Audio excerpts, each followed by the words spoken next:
Welcome back, gang. It is Quick Tip 17. I wish I had a fur coat for this, but I don't.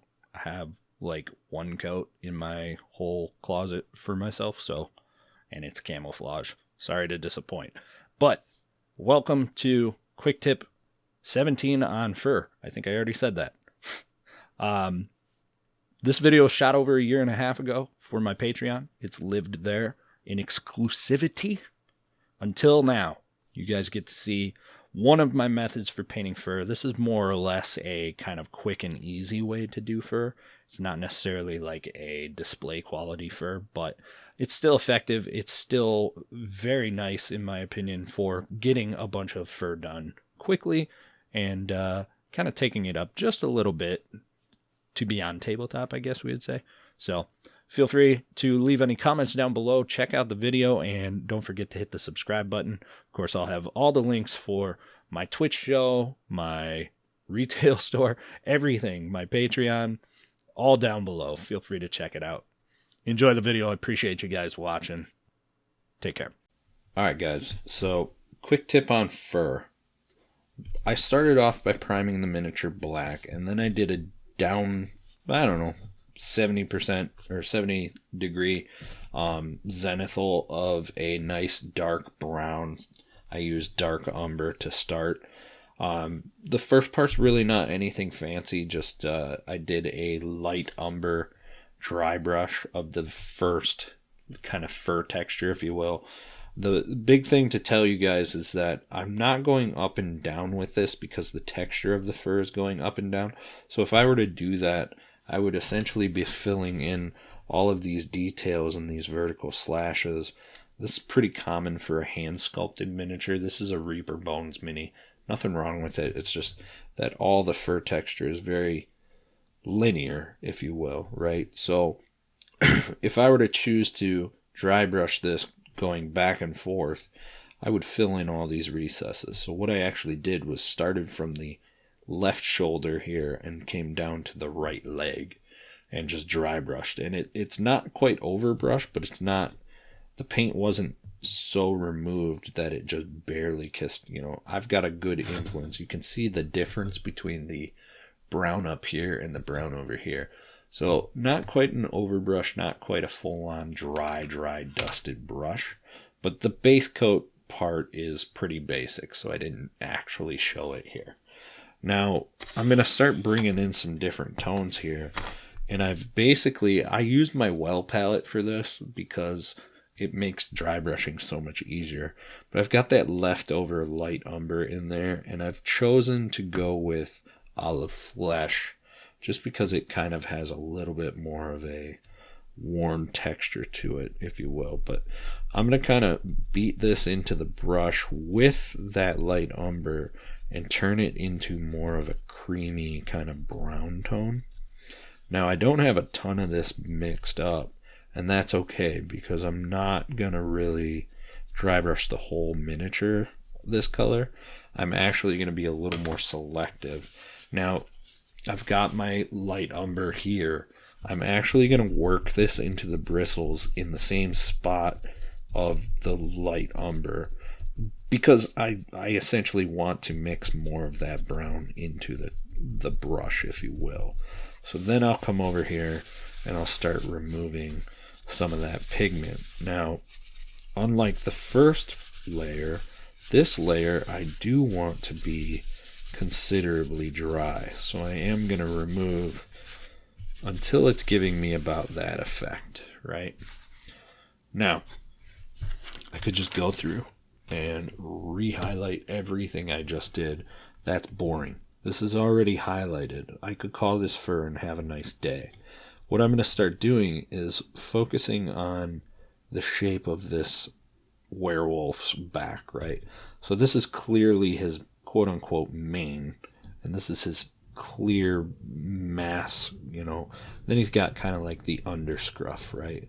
So I want to leave this underscruff. So I'm going to say that this line that's being made here is the underscruff, everything below here. So I want to highlight everything from the shoulders this way to this way in a V shape, okay, with just this color. So I'm going to come in here and I'm going to be very selective about this. And I'm just going to take my time, and I'm not going to try and get it down here. If I need to put my thumb there to artificially mask it, so be it. But I'm going to come through here and I'm going to hit all of this with my dry brush, right? But I'm going to leave that edge, right? And I'm going to come in here and I'm going to pick out all of that color, and I'm going to do the same up here. Now this can go the same with a cloak. This can go the same with any type of beast.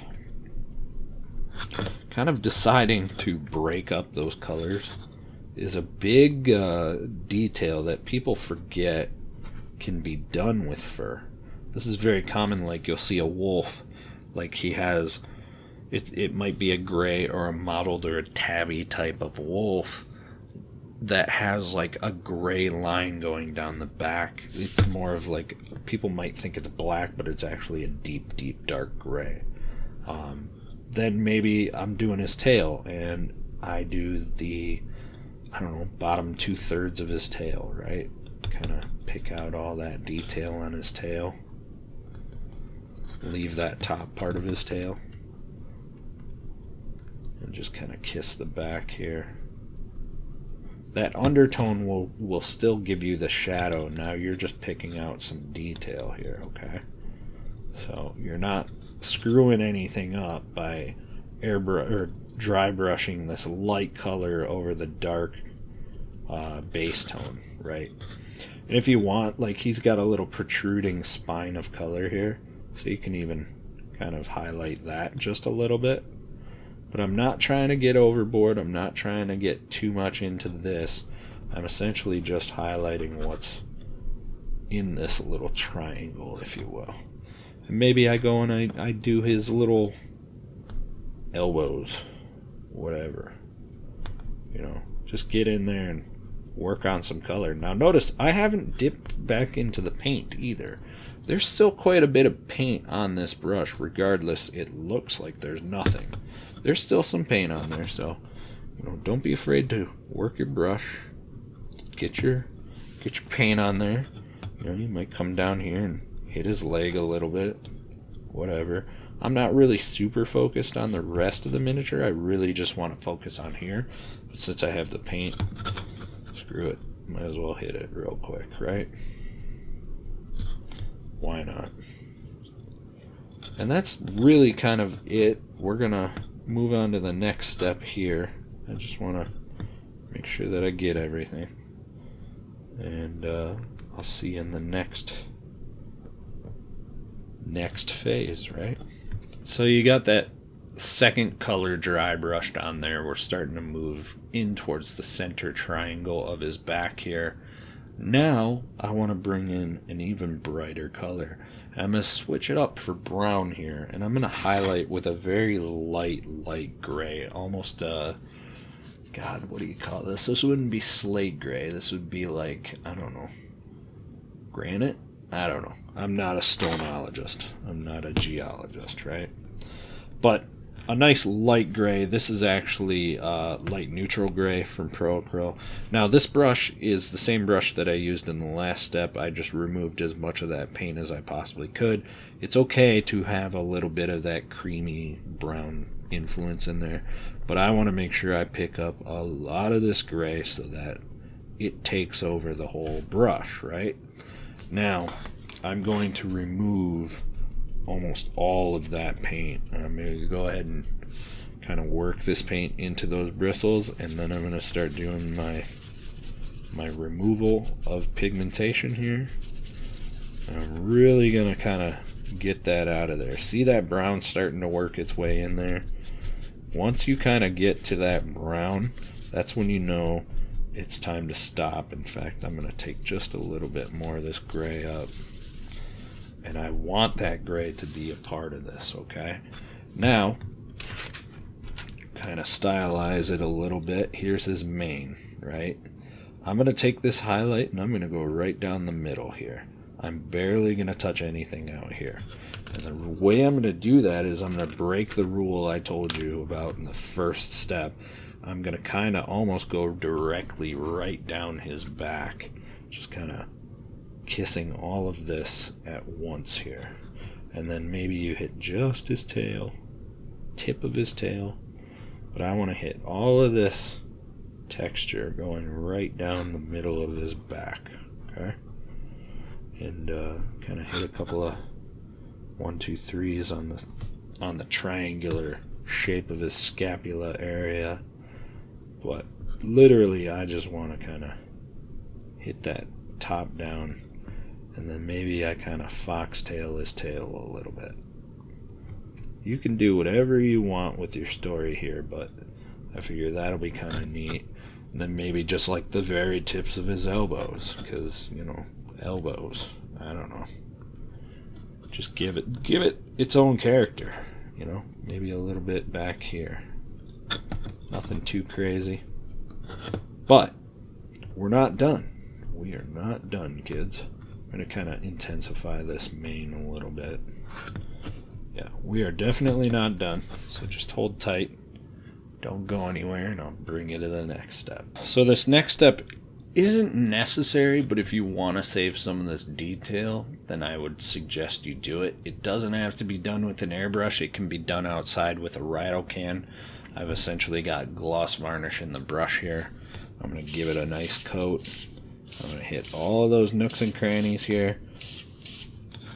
Make sure I hit it from the top down as well as the bottom up. Make sure all those little nooks and crannies get filled in. Essentially what this is doing is locking in all those dry brush highlights that I just made, as well as giving the next step some surface tension break, if you will. And I'll explain more on that as soon as I'm done with this. I'll be back in just a minute with the dried clear coat. So now I'm going to build a wash, and I'm going to utilize flow improver as well as some mixing medium. You don't have to use Army Painter for this. I prefer Army Painter because it doesn't stain as much as G-Dub washes do. But the idea here is the mix is more important than anything. Got about 8 drops of flow improver in here. The wash mixing medium from Army Painter kind of helps to even things out. I'm going to put 2 drops of this in there. So I got 8 drops of flow improver, 2 drops of the quick shade wash mixing medium. And then I'm going to go with strong tone. Strong tone is an equal mix of black and brown, or dark tone and soft tone. Okay, this would be equivalent to Agrax Earthshade and Gnome Oil. Literally any black and brown. If you only have black and brown, that's fine too. I've got 8 drops of flow improver, so I'm going to do 1, 2, 3, 4 drops of the wash. I probably don't need this much wash, but hey, live dangerously, right, kids? I'm going to grab a shade brush, mix this up, and now I've got a really nice, even wash, and that in and of itself would find the recesses really, really well without too bad of a surface stain.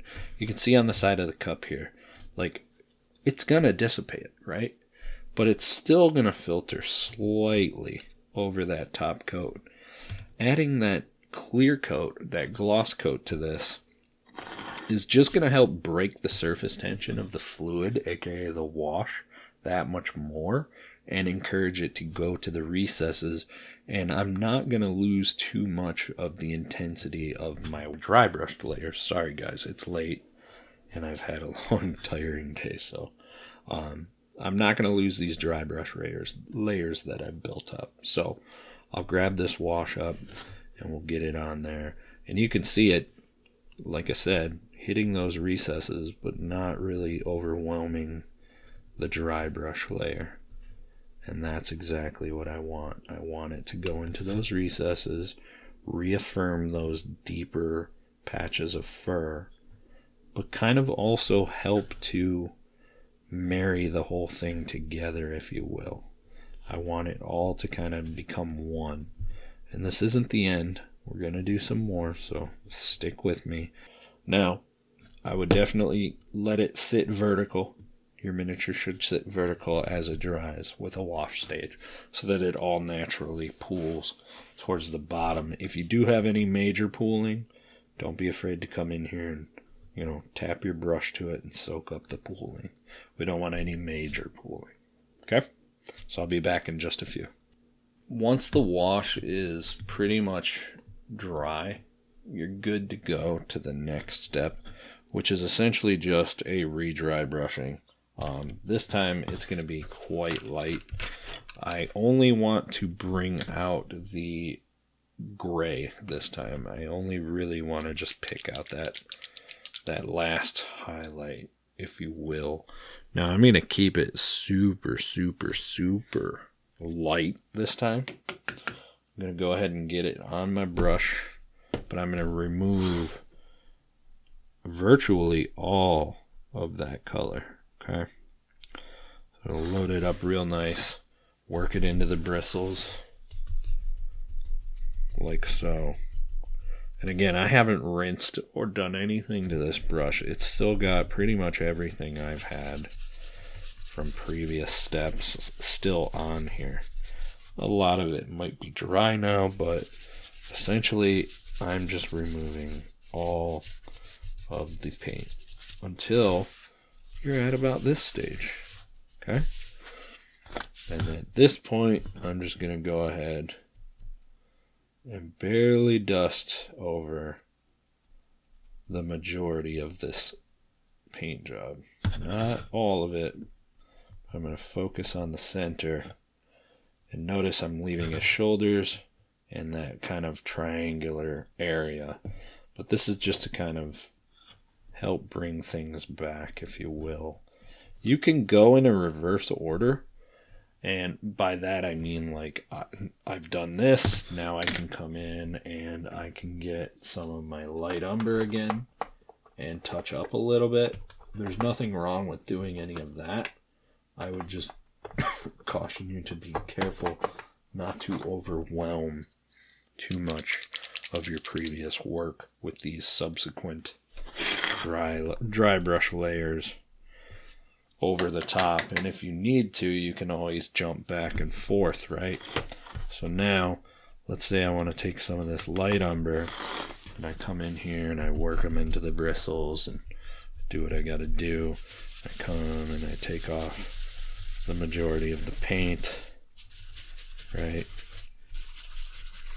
Until I have next to nothing.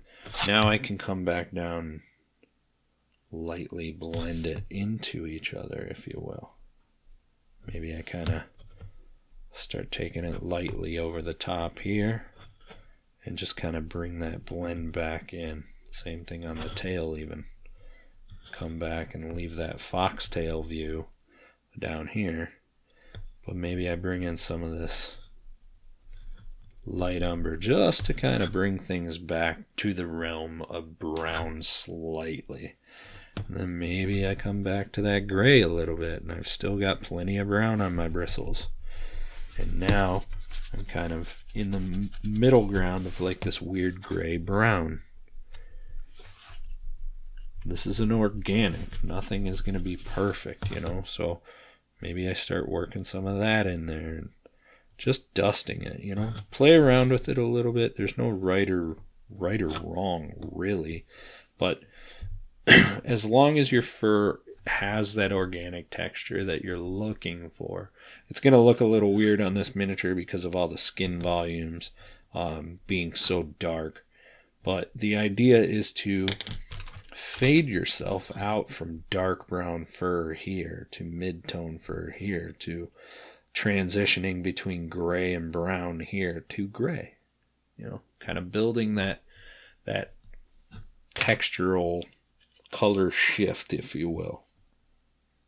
I hope that that helps you guys out with your fur. It's really kind of an easy technique. It's just time consuming. I choose dry brushing for organics and organics only, almost exclusively, because it lends you that textural fur kind of tone. if I hit this with a clear coat of matte, it'll really kind of start to sell things. So take your time, check it out. Play around with the colors. It doesn't have to be brown to gray. It can be brown to red. It can be brown to light yellows, brownish yellows. Try out different tones and see what works for you. But the idea is to, again, blend from that deep tone all the way up to that really light gray tone. Okay? Thanks, guys. I appreciate you being patrons. I'm sorry this one was kind of weird, but I'm super tired and still kind of battling what I think is a cold. So I appreciate you guys hanging with me on this one, and I'll see you next time.